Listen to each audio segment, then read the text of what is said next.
예배 나오신 모든 분들을 주님의 이름으로 환영합니다. 또 영상으로 함께 예배하시는 분들도 동일하게 하나님의 은혜가 충만하기를 기도합니다.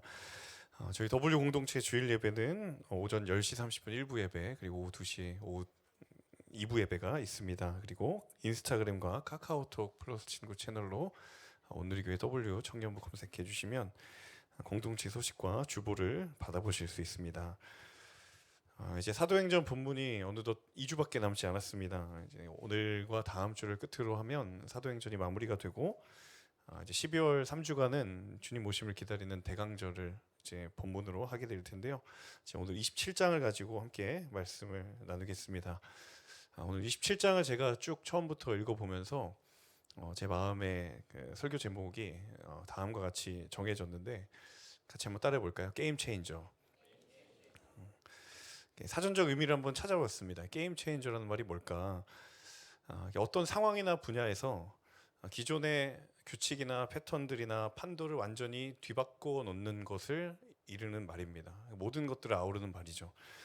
그게 사람이 될 수도 있고, 또 어떤 지식이나 아이디어가 될 수도 있고, 또 어떤 사건이 될 수도 있습니다. 그러다 보니까 이제 사회에서 굉장히 다양한 분야에서 통용되는 개념이더라고요. 경제 분야에서도 사용이 되고, 그리고 정치나 사회 분야나 또 군사 분야나 기술 분야 등 어떤 분야에든 적용될 수 있는 개념이라는 의미가 그 안에 담겨져 있는 것더라고요. 자, 그러면 저는 이 단어를, 사전적 의미를 좀 생각해 보면서 우리의 신앙과 우리 영적인 측면에서는 어떨까? 우리에게도 하나님께서 우리에게 주신 영적인 게임 체인저가 있다라는 생각을 새삼 해보게 되었습니다. 자, 우리가 걸어가고 있는 믿음의 길 위에서 정말 하나님 앞에 그 믿음의 신앙의 걸음을 걸어간다면 반드시 한 번은 영적인 게임 체인저를 만나게 되어 있다. 사도 바울이 그것을 이렇게 성경의 언어로 표현을 하더라고요. 여러분이 잘 알고 있는 구절이라고 생각이 될 텐데, 그런즉 누구든지 그리스도 예수 안에 있으면 새로운 피조물이라. 이전 것은 지나갔으니 보라 새 것이 되었도다. 저는 이 구절이 현대의 개념으로 치환을 하자면 이게 게임 체인저구나. 영적인 게임 체인저구나. 그리스도 안에 있는 사람이라면 누구든지 완전히 이전과는 다른 새로운 피조물이 될 것이고, 그리고 우리가 이전에 답습했던 그 모든 것들이 지나가고 하나님의 은혜로 말미암아 우리에게 새롭게 해주시는 그 새 것이 되는 그 인생이 그리스도인이라면 누구에게나 약속하신 하나님의 약속인 줄로 믿습니다. 여러분, 그 비밀을 가장 정확하게, 그것을 가장 명확하게 깨달았던 인생이 누구였는가? 오늘 본문의 사도 바울입니다. 저는 오늘 본문을 통해서 이 사도 바울이 경험했던 이 말씀의 약속, 그것이 사도 바울뿐만 아니라 오늘 이 말씀 앞에 선 저 여러분을 향해 주시는 하나님의 약속이 되기를 주님의 이름으로 축복합니다. 여러분, 지난주일 본문을 좀 염두에 두고 오늘 본문을 살펴보기를 원하는데요. 드디어 이제 바울이 요청한 대로 압송이 돼서 로마로 가기로 결정이 되었습니다. 이제 로마의 카이사르 황제 앞에서 재판을 받게 되기로 결정을 된 것이죠. 자, 당시에 이동할 수 있는 경로라고 육로 아니면 해상 경로밖에 없었습니다. 그런데 바울이 이제 해상 경로로 이동을 하게 되었던 거죠. 이제 바울을 태웠던 배가 로마를 향해 출항을 하게 됩니다. 오늘 27장이 그 사도 바울이 로마를 향해 가는 그 여정 중에 일어난 일을 성경이 전하고 있습니다. 오늘 9절부터 읽기는 했지만 이 9절 앞부분에 있는 7절, 8절을 같이 한번 읽어보도록 하겠습니다. 시작. 우리는 여러 날 동안 느린 항해 끝에 가까스로 니도 앞바다에 도착했습니다. 그러나 바람이 불어 우리 항로를 지키지 못하고 살문의 맞은편 크레타 섬을 끼고 간신히 해안가를 따라 움직여 라세아 도시에서 가까운 아름다운 항구라는 곳에 이르렀습니다. 불과 두 구절밖에는 되지 않지만 우리가 알지 못하는 지명이 계속 나오거든요. 자, 이 7절과 8절이 바울이 어떤 경로로 로마를 향해 가고 있는지를 보여주고 있는 단적인 구절인데, 여러분의 이해를 돕기 위해서 제가 이미지를 하나 준비를 했습니다. 한번 자막을 띄워주시면 감사하겠고요. 자, 이미지상의 오른쪽 맨 하단부에 여러분 가이사랴라는 곳 보이시나요? 네. 자, 가이사랴. 지난주 본문에 바울이 이 가이사랴 지방에서 아그리빠 왕으로부터 신문을 받는 장면이 지난주에 나왔습니다. 이제 마지막으로 유대 지역에서 재판을 받았던 그곳이 이 가이사랴 지역이었죠. 이제 거기서 신문이 종료되고 이제 로마로 가서 재판을 받겠다라고 하는 그 계획에 따라서 이 가이사랴에서 바울이 출발을 합니다. 자, 그리고 가이사랴 바로 위에 있는 시돈이라고 하는 지역, 여러분 보이실 거예요. 시돈을 잠깐 들렸다가 그 뒤에 경로를 보시면 이 시돈과 가이사랴가 끼고 있는 해안선을 타고 아시아 지역으로 올라갑니다. 파란색 화살표를 보시면 되겠습니다. 그래서 쭉 올라가서 아시아 지방을 거쳐서 로마로 가게 되는 거죠. 그런데 사실 여러분 지도를 보고 있으면 사실 가이사랴에서 이 이탈리아 지방, 로마가 있는 이탈리아 지방은 사실은 그냥 일반적으로 생각했을 때 배를 타고 그 지중해를 질러서 가게 되면 가장 빠른 경로가 아닌가라고 일반적으로 생각을 하기가 쉬운 것이죠. 자, 그런데 왜 바울은 도대체 이 해안선을 따라서 사실상 먼 길을 돌아가는 행로를 택했던 것일까? 당시에 이제 바울이 이 행로를 따라갈 때에 이 시기가 언제였냐면 이 기간에 북서쪽에서 계절풍이 불어오는 지중해에 그 굉장히 강한 바람이 불어오는 그런 시기였다는 기록이 있습니다. 그러니까 북서풍에서 바람이 불고 있는데 가이사랴에서 그 북서쪽 지역으로 가야 되는 거죠. 그러니까 배가 정확하게 그 바람과 정면으로 맞부딪힐 수밖에 없는 거예요. 그러니까 오늘날의 이 배 같은 그런 배가 아니라 그냥 나무로 건조되어 있는 크지도 않은 배였을 것이기를 분명하지만 바울이 탄 배가 그 바람을 정면으로 맞으면서 갈 수가 없었던 거예요. 오늘 27장의 4절에 보시면 이런 표현이 나오거든요. 역풍이 불었다라는 표현이 나옵니다. 4절에 보시면 이 말이 바로 이 상황을 이야기하고 있는 겁니다. 그러니까 해안선을 따라가도 바람이 계속 맞바람이 치기 때문에 그 경로를 온전히 갈 수가 없는 굉장히 좋지 않은 상황이었다라는 것을 성경이 계속해서 보여주고 있는 거죠. 그래서 최선의 경로가 무엇이었냐면 이 해안선을 따라서 아시아를 지나서 가는 거예요. 자, 생각을 해보면 아무리 그렇게 해안선을 따라간다고 해도 배가 가는 방향과 여러분 바람이 부는 방향이 정면으로 부딪힐 수밖에 없는 상황이 되는 거예요. 당연히 로마로 가는 여정이 순탄할 수가 없었던 것이죠. 자, 7절을 보니까 니도 앞바다라고 하는 것이 등장을 하죠. 여러분이 이미지에 보시면 아시아라고 굵은 글씨로 되어 있는 지금의 튀르키예 지역을 의미하는데 이 아시아 바로 밑에 글씨에 보면 니도라는 곳이 있습니다. 이제 거기에서 이제 조금 서쪽, 남서쪽에 있는 크레타 섬으로 오게 되죠. 이 크레타 섬은 지금도 명칭이 크레타 섬입니다. 지도상으로는 그레데라고 되어 있는데 그곳에 아름다운 항구라고 불리는 미항에 도착을 하게 됩니다. 이제 이미지를 이제 빼주시면 되겠고요. 그 아름다운 항구에서 일어났던 일의 이야기가 오늘 본문에 쭉 이어집니다. 9절과 10절을 같이 읽어보도록 하겠습니다. 함께 읽습니다. 많은 시간이 소모되고 금식하는 절기도 지났기 때문에 항해가 위험해졌습니다. 그래서 바울이 사람들에게 충고했습니다. 여러분, 내가 보니 우리가 이렇게 계속 항해하다가는 재난에 빠지고 배와 짐이 큰 손실을 입을 뿐 아니라 우리 목숨도 위태로울 것입니다.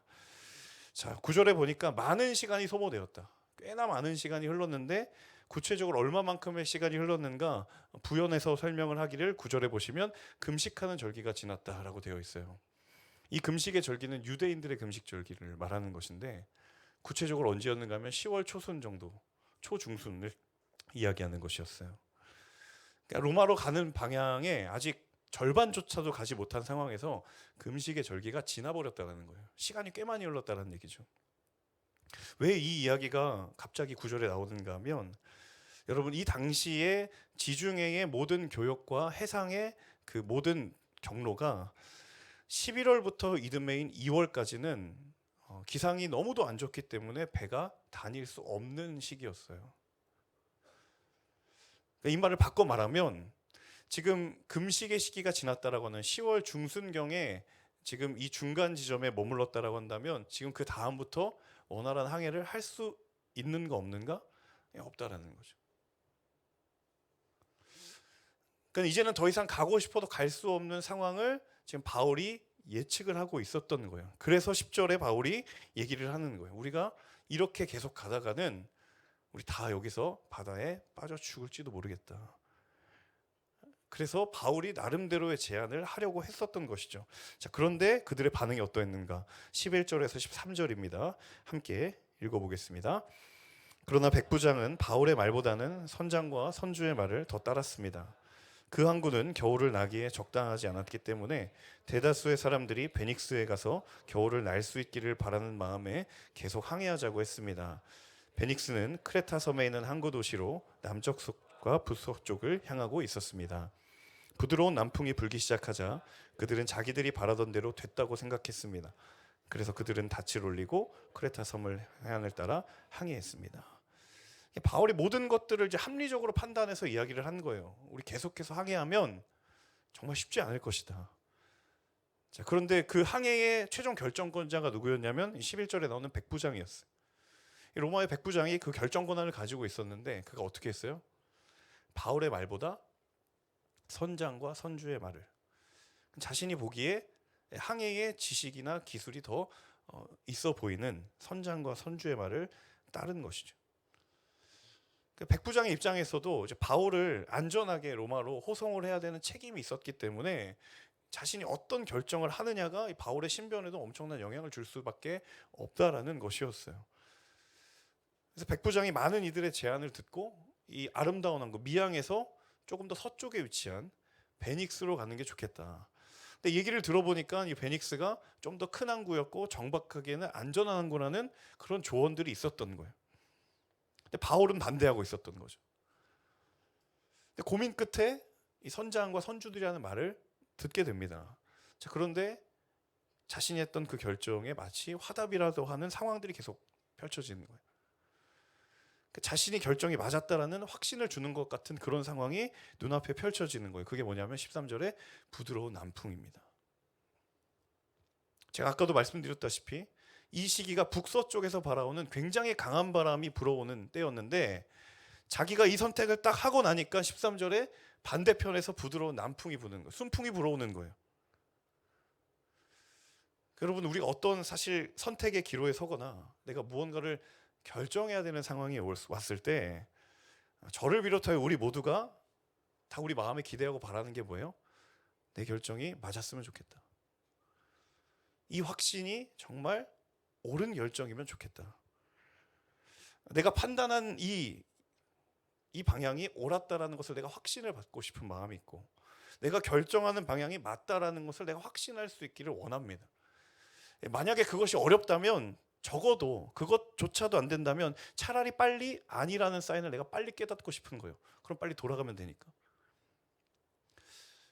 그러니까 옳든 그르든 내가 생각한 이 결정에 대한 확신을 우리는 누구나 얻고 싶다라는 거예요. 그런데 참 아이러니하게도 그 판단과 결정이 맞는 것 같아. 그렇게 느껴질 만한 상황이 주어질 때가 있어요. 내가 정말 열심히 기도해보고 여러 사람들 먼저 그런 경험을 해본 사람들의 조언을 들어보는데 점점 얘기를 듣다 보니까 확신이 주어지는 것처럼 느껴지는 상황이 있다라는 거예요. 본문의 상황이 이런 거였죠. 누가 봐도 아름다운 것보다는 베닉스가 항구의 환경이나 상황이나 크기로 봤을 때 거기가 최적지인데 지금 바울이 계속 이거 심각하다 안 된다라고 이야기를 하는데 그 의견을 듣고 싶지는 않지만 어때요? 계속 거슬리는 거죠. 자꾸 그 얘기하니까.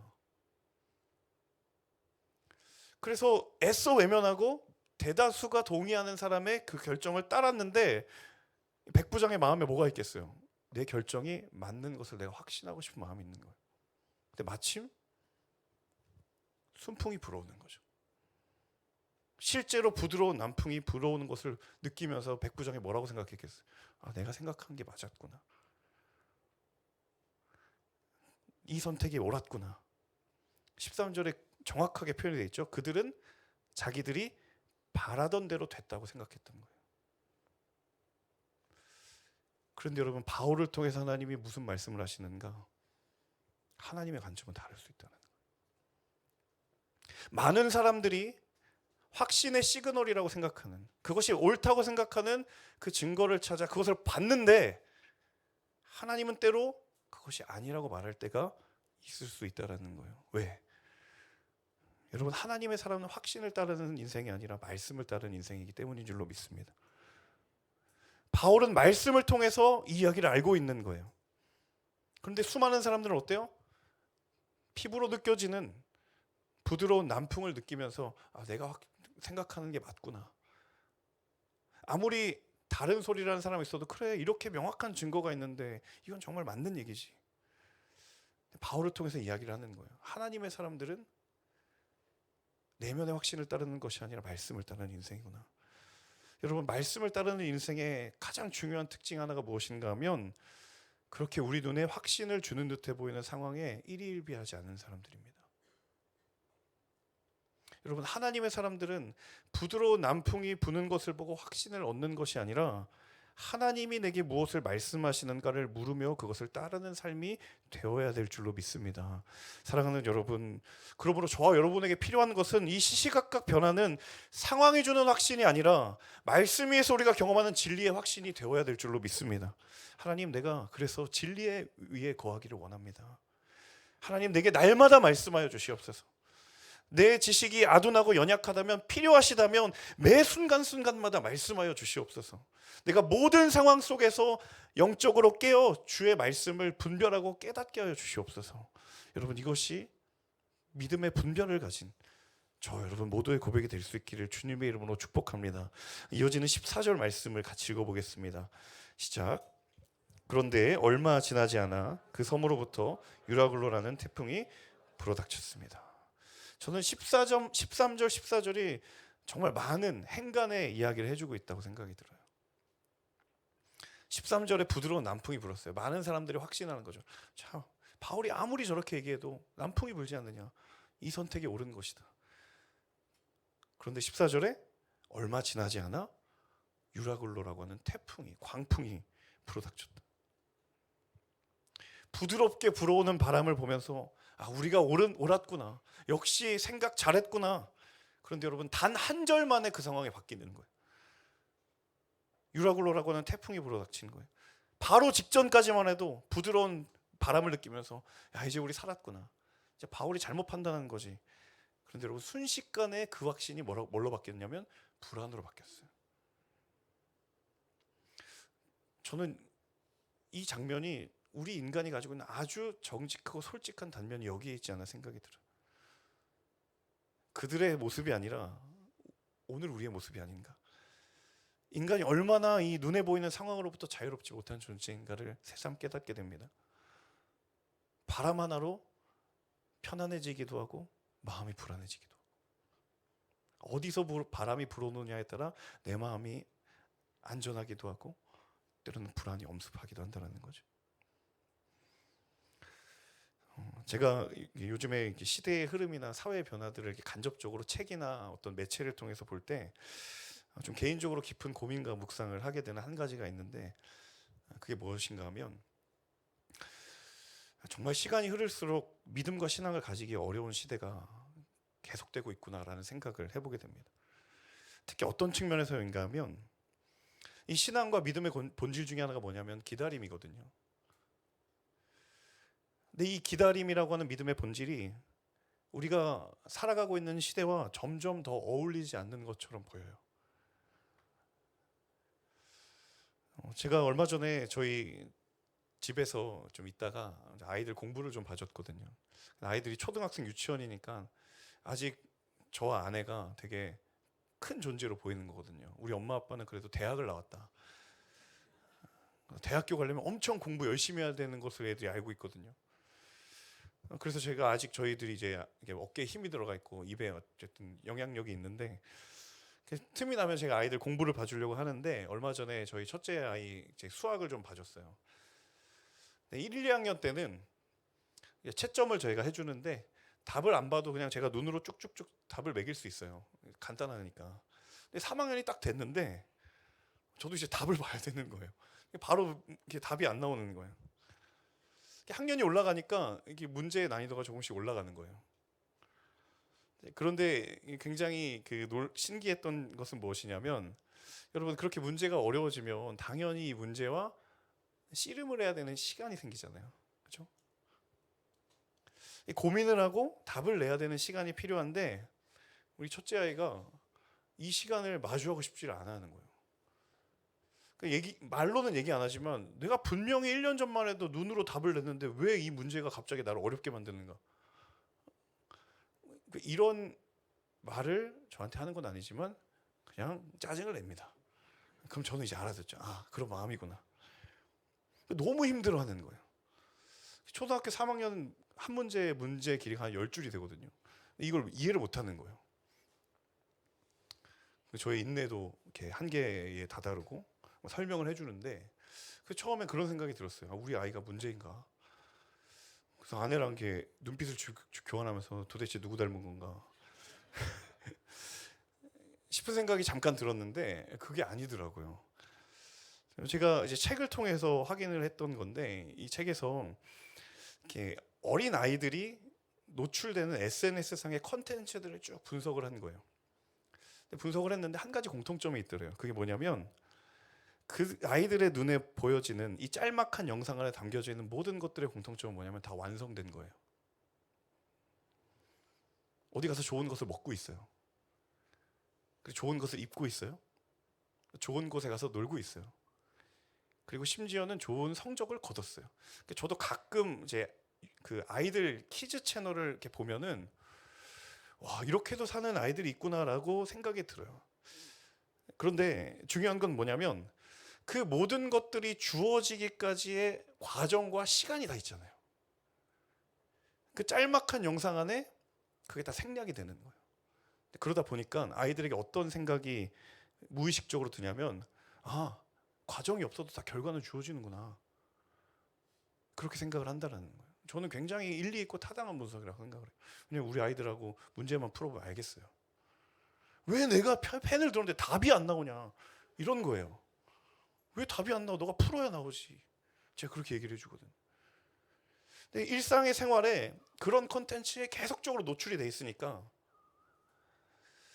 무언가 시간을 투자하고 기다림의 시간을 끝에 얻어지는 무언가가 있는 것이 우리의 삶의 모든 원리임에도 불구하고 아이들이 그걸 다 무의식적으로 다 소거해 버리는 거예요. 여러분 어떻습니까? 여러분이 보시는 콘텐츠 어떠세요? 얼마나 점점 영상이 짧아지고 있습니까? 쇼츠. 여러분 인생의 모든 메시지가 어떻게 1분 안에 담겨져요? 대부분 우리의 콘텐츠들이 결과 중심이지 않습니까? 여러분 그 시대 속에서 우리가 신앙을 가지고 살아간다는 거예요.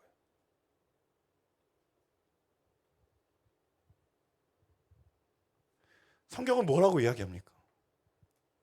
울며 씨를 뿌리러 나가는 자가 기쁨으로 단을 거두리로다. 세상은 기쁨으로 단을 거두는 순간만 스포트라이트를 비칩니다. 그리고 우리에게 무의식적으로 울며 씨를 뿌리러 나가는 시간이 없을 수도 있어. 누구도 그렇게 대놓고 이야기하지 않지만 우리가 무의식적으로 그 컨텐츠를 보고 세상의 현상들을 보면서 분명히 성경은 울며 씨를 뿌리러 나가는 시간과 기쁨으로 단을 거두는 시간이 언제나 함께 존재함에도 불구하고 세상은 그 전자를 다 지워버리는 거예요. 저는 그런 생각을 할 때마다 정말 우리 이 시대의 믿음을 가지며 살아가는 것이 한편으로는 너무도 은혜이고 하나님의 부르심이지만 또 한편으로는 엄청난 도전이구나. 저 여러분의 삶에 여러분 하나님의 그 카이로스의 때가 있으심을 여러분 믿으십니까? 정말 하나님의 당신의 시간표대로 하나님이 그 일을 지금도 이루고 계신다는 사실을 여러분 믿으세요? 주의 뜻을 기다릴 수 있는 믿음이 있고 주의 계획을 신뢰하는 믿음이 오늘 이 혼란하고 혼탁한 시대 가운데 더더욱 우리에게 필요한 믿음이 되어야 될 줄로 믿습니다. 제가 그런 고민을 쭉 하고 있는데 하나님이 저희 둘째 아들을 통해 정확하게 답을 주시더라고요. 그래서 둘째 아들이 유치원에 가서 교회 유치원 다니거든요. 그래서 교회 유치원에서 찬양을 알려줘요. 얼마 전에 찬양을 배워왔는데 그 찬양이 1970년대 찬양이에요.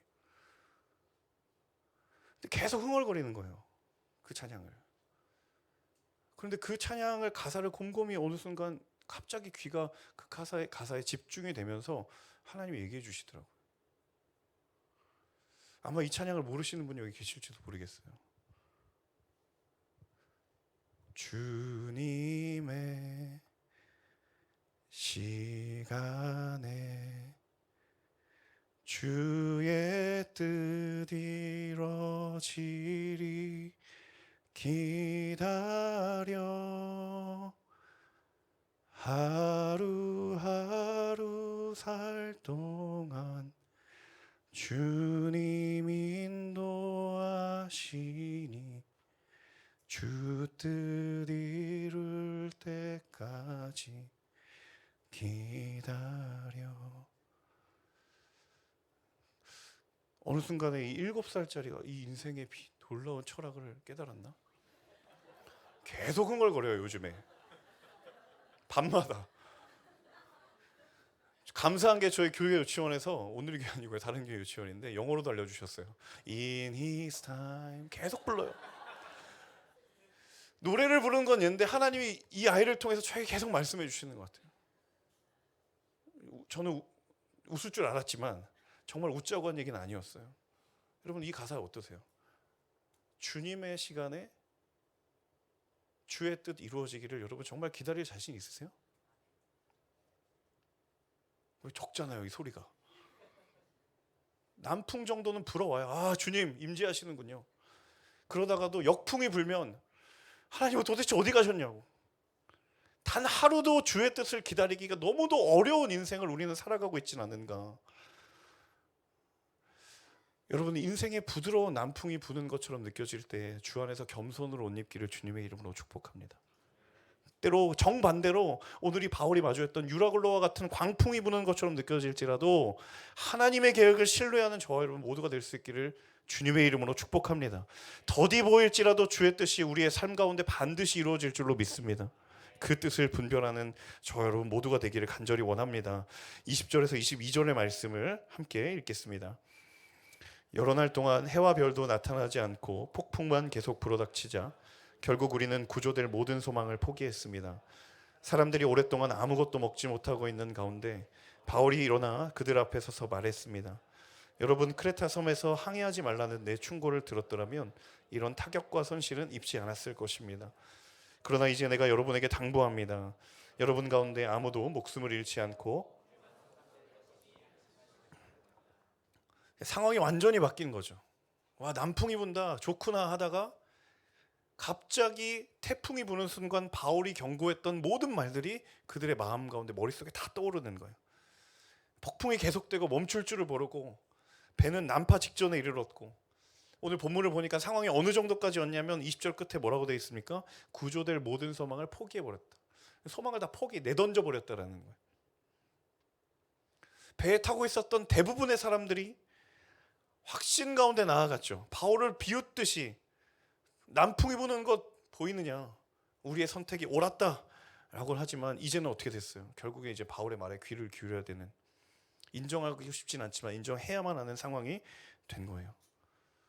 자, 그 소망을 다 내던져 버린 사람들을 향하여서 바울이 뭐라고 이야기합니까? 여러분 가운데 아무도 목숨을 잃지 않을 거다. 안심하십시오. 바울이 그냥 입 바른 소리를 한 걸까요? 아무런 근거도 없는데 그냥 잘 될 거야, 괜찮아, 잘 될 거야, 우리에게 미래가 있어, 이런 건가요? 그저 어려운 상황에 있는, 환경에 있는 사람들에게 따뜻한 격려의 말 수준, 결코 바울의 말은 그 수준에 머무르는 말이 아니었다라는 거예요. 자, 그것을 이어지는 바울의 고백이 증언해주고 있습니다. 23절에서 25절 함께 마지막으로 읽도록 하겠습니다. 어젯밤 내 하나님 곧 내가 섬기는 하나님의 천사가 내 곁에 서서 바울아 두려워 마라, 내가 마땅히 가이사 앞에 서야 한다. 그래서 하나님께서 너와 함께 항해하는 모든 사람들의 생명을 내게 맡겨주셨다 라고 하셨습니다. 여러분 이루어질 것입니다. 소망을 내던져버린, 다 포기한 사람들을 향하여서 바울이 도대체 무슨 근거로 안심하라, 여러분 다 살 것이니까 안심하라, 도대체 무슨 근거로 말한 것인가? 그건 하나님이 내게 주신 약속 때문이다. 하나님이 환상 가운데 내게 분명하게 말씀하셨다. 이 항해가 실패로 끝나지 않고 반드시 내가 가이사 앞에 서서 상소해야 되는 그 모든 나의 걸음을 하나님께서 지금도 계획하고 계시고 일하시고 계신 것이다. 그렇기 때문에 나와 함께하는 여러분, 이 한 배를 타고 있는 여러분, 당신들의 생명도 하나님이 붙들고 계시다는 거예요. 바울을 한 사람에게 먼저 약속의 말씀으로 소망을 다시 보게 하셨고, 그 약속을 받은 한 사람 바울을 통해서 헛된 확신을 가지고 있었던 사람들에게 진짜 확신을 주시는 그분이 저와 여러분이 믿고 고백하는 하나님이신 줄로 믿습니다. 여러분, 확신 같아 보이는 바람 따위에 바울이 그것을 근거로 이야기하지 않았다는 거예요. 진짜 약속의 확신, 진리의 확신을 위해서 그들에게 담대하게 이야기했던 거예요. 여러분, 하나님께서 저와 여러분에게 지금도 신실하게 말씀하시는 줄로 믿습니다. 바울의 고백처럼 내가 하나님을 믿으니 반드시 그 말씀이 이루어질 것이다. 더 나아가서 내가 먼저 그 말씀 맡은 자로 그 구원의 복된 소식, 그 소망의 위로가 필요한 사람들에게 나를 보내실 때, 여러분, 내가 경험한 말씀의 위로가 충만하게 흘러가는 저와 여러분 모두가 될 수 있기를 간절히 원합니다. 여러분의 가정에게 흘러가기를 원합니다. 여러분의 일터에 흘러가기를 원합니다. 여러분의 사업의 터전에 학교에 흘러가기를 원합니다.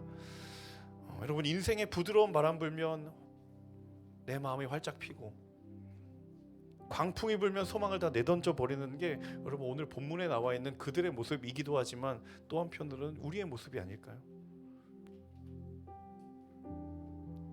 따뜻한 바람만 불면 이제 살았구나 라고 하다가 갑자기 예고치도 못한 광풍이 불면 이제 나 죽었구나. 우리가 아무리 머리를 굴려서 아무리 노력하고 아무리 우리의 지식을 동원하더라도 그 모든 상황을 판단하고 분석할지라도 여러분, 그 상황을 다스리는 하나님보다 결코 크지 못할 줄로 믿습니다. 여러분, 시간의 주인 하나님이세요. 우리가 함께 기도하기를 원하는 것은 그렇기 때문에 하나님, 내가 하나님의 말씀 앞에 다시 엎드리겠습니다.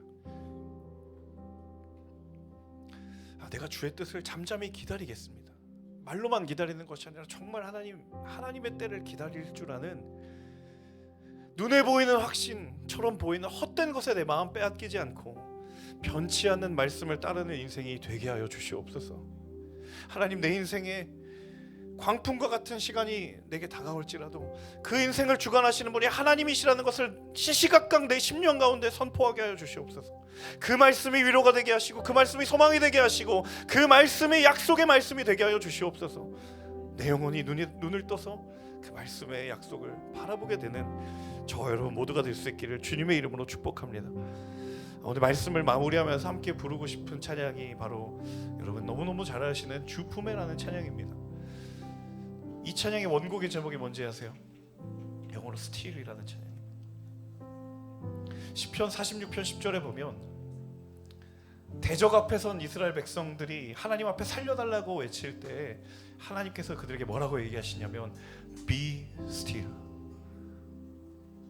한국어로 번역하면 좀 잠잠히 좀 있어봐, 조용히 있어봐. 너희는 가만히 있어. 이 자리에서 내가 너희의 하나님이 됨을 네가 알게 될 거야. 하나님, 남풍이 불어옵니다. 주의 뜻이군요. 태풍이 불어옵니다. 하나님 어떻게 합니까? 그런 일희일비하는 우리의 연약한 인생 가운데 하나님 찾아오셔서 Be still. 잠잠히 내가 하는 일을 이제는 바라볼 때가 되었나. 여러분, 이 하나님의 음성에 우리의 믿음이 다시 한번 깨어 일어나기를 주님의 이름으로 축복합니다. 우리가 가지고 있는 인생의 기도의 제목들, 우리가 생각하고 있는 인생의 때, 하나님이 원하시는 그 하나님의 때, 우리가 그것이 일치하지 않을 때도 있고 여전히 기다려야 될 때도 있지만 하나님 신실하시고 지금도 그 일을 이루시는 선하신 주님이시기 때문에 하나님, 내가 잠잠히 주를 바라보게 하는 그 믿음의 걸음을 걸어가게 하여 주옵소서. 우리 이 찬양의 고백을 주님께 올려드리며 간절한 마음으로 함께 기도하며 나아갑시다.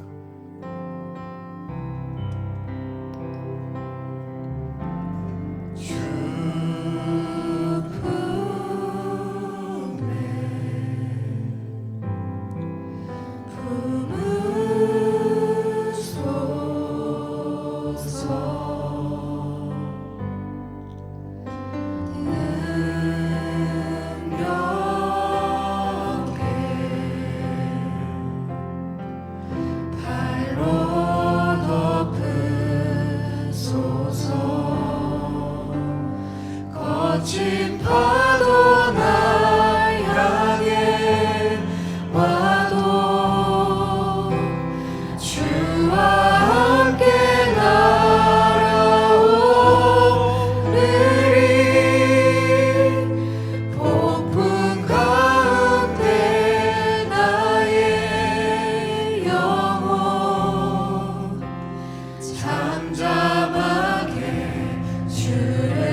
나아갈 때 우리 가능하신 분들은 함께 자리 일어나서 찬양하며 나아갑시다. 주님 안에 나 거하리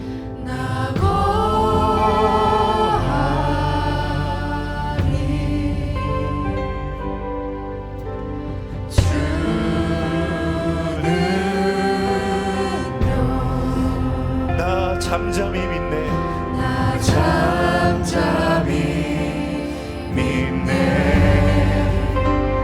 거친 파도 날 향해 와도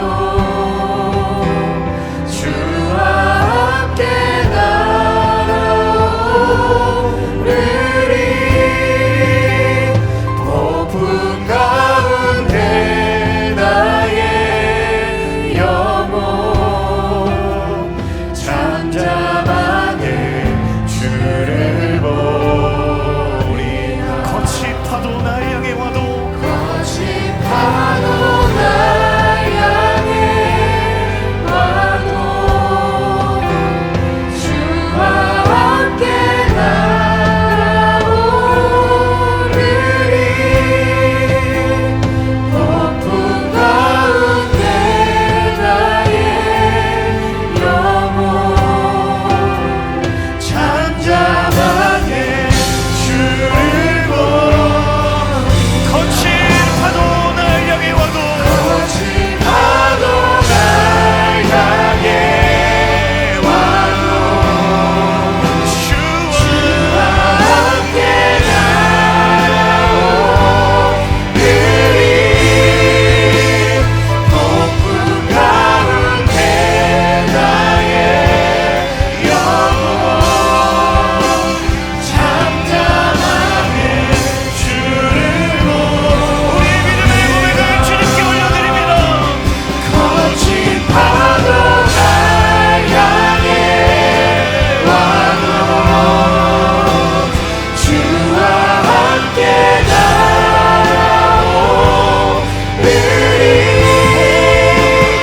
폭풍 가운데 나의 영혼 잠잠하게 주를 의지합니다. 신뢰합니다. 거친 파도 날 향해 와도 주와 함께 날아오르리 폭풍 가운데 나의 영혼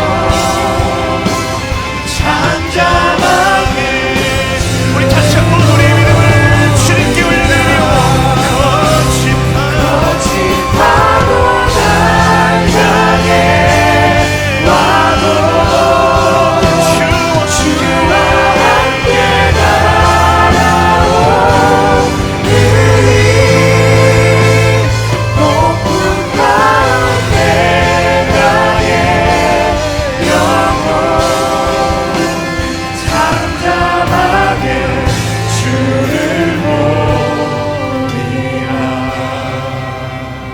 거친 파도 날 향해 와도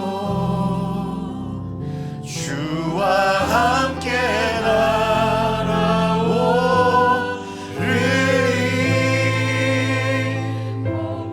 가운데 나의 영혼 잠잠하게 주를 보리라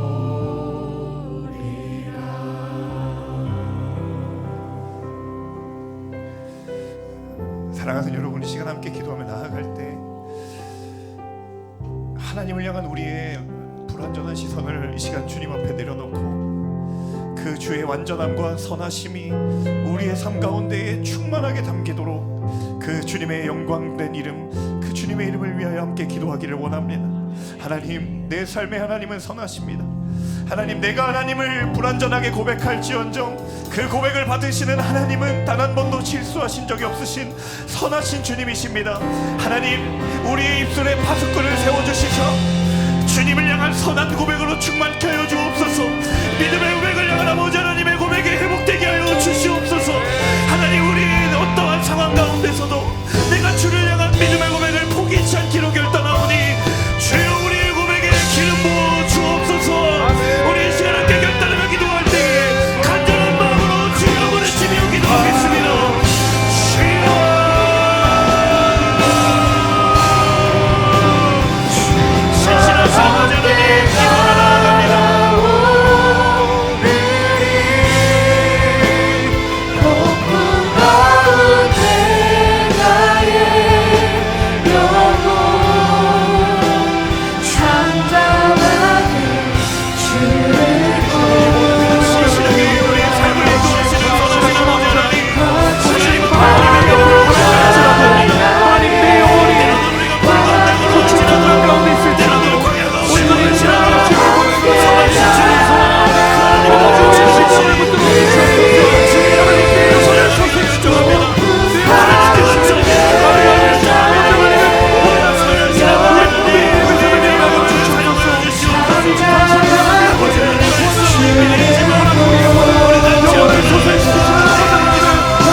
한 번 더 기도할 때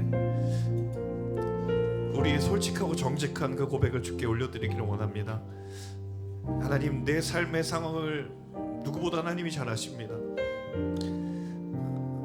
저도 어제까지는 부드러운 남풍이 불었는데 지금의 내 상황은 정말 정신을 차릴 수 없는 광풍이 내 앞에 있습니다.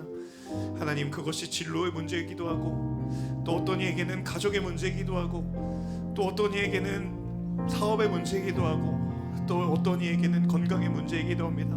하나님, 정직하게 이 모든 상황을 주님 앞에 내려놓고 내가 주를 잠잠히 바라보기로 결정합니다.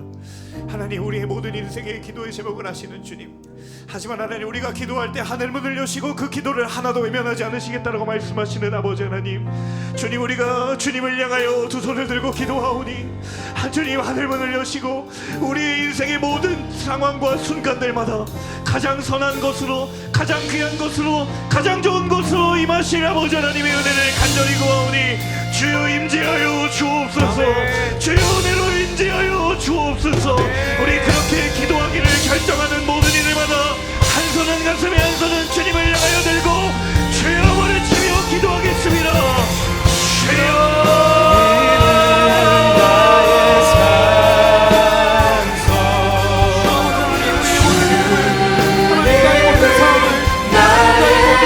솔직한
하나님, 오늘 이 시간 말씀을 의지하여 우리가 다시 한번 선포하기를 원하는 것은 우리의 인생이라고 하는 바다에 그 모든 항해의 경로를 하시고 그 모든 것을 인도하시는 그 우리의 항해의 주인이 하나님 한 분이심을 이 시간 다시 한번 고백하며 선포합니다. 주여, 때로는 우리가 불 가운데 있을지라도, 때로는 기가 막힐 수렁의 웅덩이에 거할지라도 주께서 그 모든 걸음을 하시고 그 걸음에 하나님의 임재와 하나님의 성령의 능력이 있음을 우리가 다시 한번 믿음으로 바라보며 나아가는 거룩한 하나님의 사람들이 되도록 인도하여 주시옵소서. 주님, 부드러운 바람이 불면 이제 살았다라고 이야기하다가도 이내 광풍이 불면 우리의 삶은 이제는 더 이상 소망이 없다라고 말하는 그 상황에 붙들린 인생이 아니라 하나님께서 나를 계획하셨고 내가 하나님을 믿으니 우리는 안심하고 살게 될 것이라고 말씀하시는 그 바울의 고백이 우리 인생의 고백이 되게 하여 주옵소서. 하나님, 그러하지만 우리 인생에 수많은 풍랑과 같은 환경과 기도의 제목들과 상황들이 있습니다. 하나님, 우리가 주님 앞에 두 팔을 벌려 순복하며 기도할 때 하나님 그 모든 기도의 제목을 신실하게 응답하시고 그 모든 것을 다스리실 선하신 주님을 의지하고 찬양하며 나아가오니 주여, 우리의 삶을 통해 하나님의 이름이 높임받기를 간절히 원합니다. 주님, 그 믿음의 비밀한 고백을 경험하는 하나님의 사람들 모두가 될 수 있도록 주님 축복하여 주시옵소서. 그렇게 행하실 주님의 이름을 찬양하고 감사드리며 이 모든 말씀 살아계신 주 예수 그리스도의 이름으로 감사하며 기도합니다. 아멘. 우리를 통해 그 일을 이루실 하나님께 우리 감사와 영광의 박수 올려드리겠습니다. 선하신 주님의 이름을 찬양합니다.